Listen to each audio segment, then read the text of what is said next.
বাংলার ভয়েস। ভারত আপত্তি করেছে, তাদের আপত্তি হচ্ছে যে কেন আমাদের নিরাপত্তা বিঘ্নিত হবে।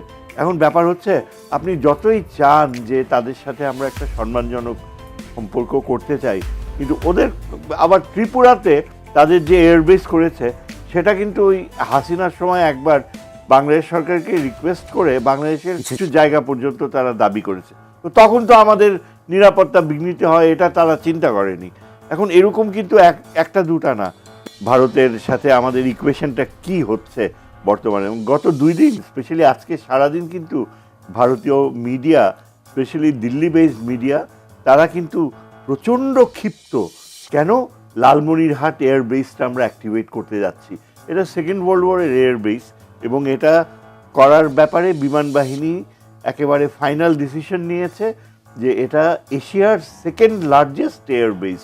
এটা কিন্তু সত্যিকারই কথা না, second largest airbase in Asia Lalmonirhat. সেখানে অ্যাভিয়েশন একাডেমি থাকবে, ট্রেনিং স্কুল থাকবে, সিভিলিয়ান বিমান টেক অফ করবে, এয়ারফোর্সের বিমান টেক অফ করবে এবং ট্রেনিং ফ্যাসিলিটি থাকবে। এখন এটা যেহেতু 12 কিলোমিটার মাত্র বর্ডার থেকে, বেশ কয়েকটা ব্যাপার। এখন তাদের কথা হচ্ছে যে এই লালমনিরহাট এয়ারবেস অ্যাক্টিভেট করার উদ্দেশ্যটা হচ্ছে আমাদের 25 মাইলের শিলিগুড়ি করিডোরকে অনিশ্চয়তায় ফেলা। তো তাদের কথা হচ্ছে ঠিক আছে, তোমরা যদি এয়ারবেসটা নিজেদের খরচে করো, নিজেদের যতগুলো প্লেন আছে 12টা বা 14টা প্লেন যাই আছে সেগুলো অপারেট করো, আমাদের কাছে এগুলো কিছুই না।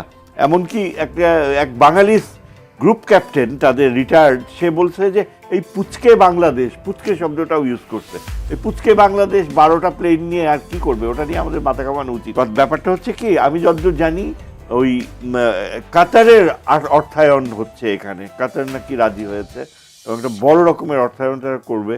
এছাড়াও অবভিয়াসলি আমার মনে হয় চীনের সাথে একটা সম্পৃক্ততা থাকবেই বাংলাদেশের। যতদূর শুনলাম প্রায় 30-40টা বাংলাদেশ প্লেন ক্রয় করছে, J7, এগুলো ওই চীনা খুবই অ্যাডভান্সড, এগুলো F-35-এর সাথে তুলনা জেনারেশন, এবং এগুলো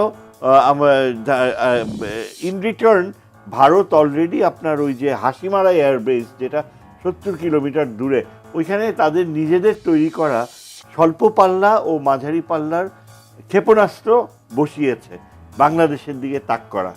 এগুলো কখন তারা করেছে জানি না, তবে গত 1 মাসে এটা হয়তো হয়ে থাকবে, যখন একটা রিউমার ছিল যে পাকিস্তানের সাথে বাংলাদেশ একটা বিশেষ রকমের নিরাপত্তা সহযোগিতার পথে যাচ্ছে।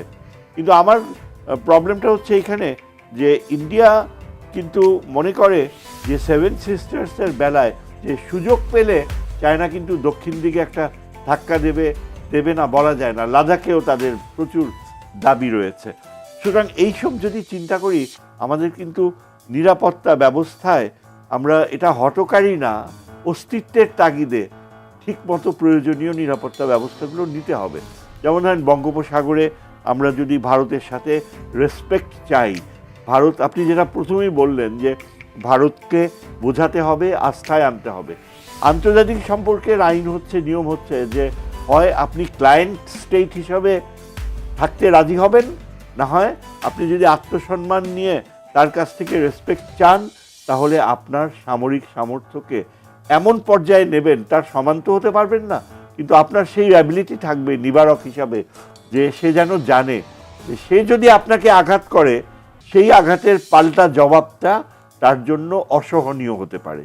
এটাকে আমরা ইংরেজি ল্যাঙ্গুয়েজে বলি ইনফ্লিকশন অফ পেইন, বুঝছেন। আরেকটা ব্যাপার হচ্ছে যে এই যে রিসেন্ট হিল ট্র্যাক্টসে যে প্রবলেমটা দেখা দিয়েছে, এই কুকিরা আবার ঢুকে পড়ছে, সেনাবাহিনী অ্যাকশন নিয়েছে, প্রায় 9 জন বোধহয় কুকি সোলজার্স মারা গিয়েছে।